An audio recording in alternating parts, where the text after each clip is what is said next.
The Bengals drafting Shemar Stewart was one of the more polarizing decisions in the NFL draft, but it's no secret that the Bengals need Stewart to play well if they're to go far this year. So in this video, I'm going to give him a goal that he needs to achieve in order for the Bengals to achieve their success. Hi again, Bengals fans. John Sheeran of EDGE Sports Cincinnati here. And before we get started, I just wanted to quickly say a huge thank you to everyone who's helped grow this channel. We've recently surpassed 1,000 subscribers here.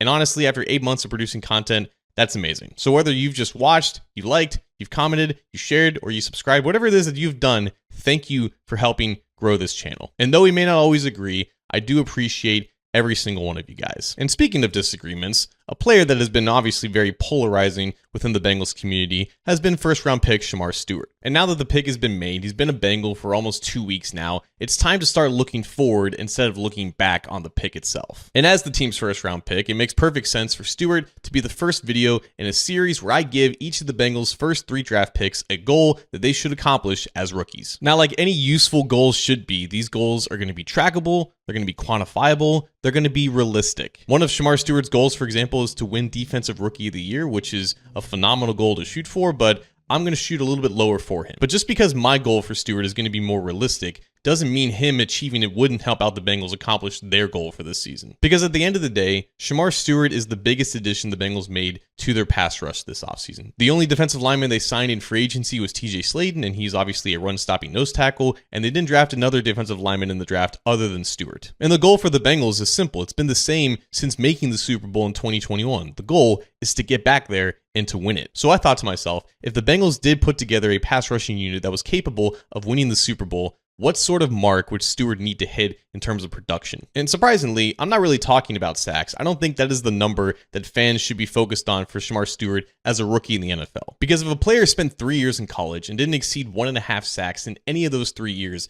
what is the point of giving him a goal of getting like 5 or 6 sacks as a rookie at the NFL level? No, finishing sacks at a higher rate at the NFL level as a rookie is not something that I'm expecting to see from Stewart. But winning as a pass rusher, that is something that I need to see. So my rookie season goal for Shemar Stewart is to have a pass rush win rate of at least 10%. And 10% is not a random number here. I took a look back at the last 5 teams that won the Super Bowl, going all the way back to the 2020 Tampa Bay Buccaneers, the team that completely ravaged Pat Mahomes in that Super Bowl, right? You're talking about those Bucs, the 2021 Rams, the Chiefs of 22 and 23, and the Eagles of this past season. And I looked very specifically at who was the 4th best pass rusher on each of those teams in terms of pass rush win rate, according to Pro Football Focus. And the average win rate for the 4th best pass rusher on all of those teams was about 10.9%. You're talking about a rookie, George Karlaftis, who just exceeded 8%. You're talking about a second-year player, day 2 pick in Terrell Lewis for the Rams, who was around 8% as well, but just under 11%. That is the expectation for your 4th best pass rusher on a Super Bowl winning team. Sometimes there are players with that mark who end up having a decent number of sacks, and sometimes there are players who have no sacks. Miles Murphy, the Bengals' first-round pick from 2 years ago, is a great example of this because in his second season in 2024, he had a pass rush win rate of 10.2%. and he had a grand total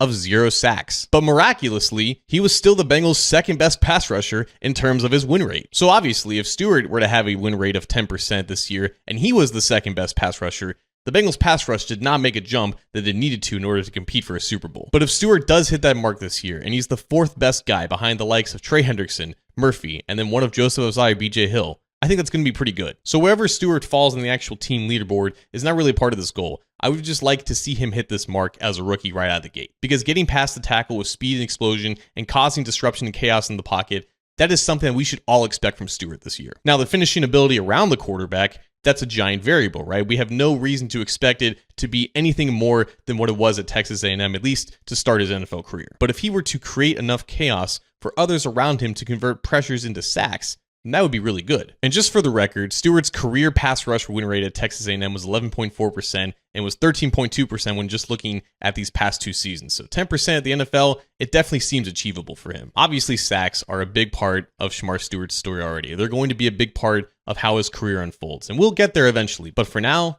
let's just focus on winning first and then finishing later. And there you have it. That's part 1 of this week's series, so make sure you tune back in later this week where I give a goal for linebacker Demetrius Knight and guard Dylan Fairchild.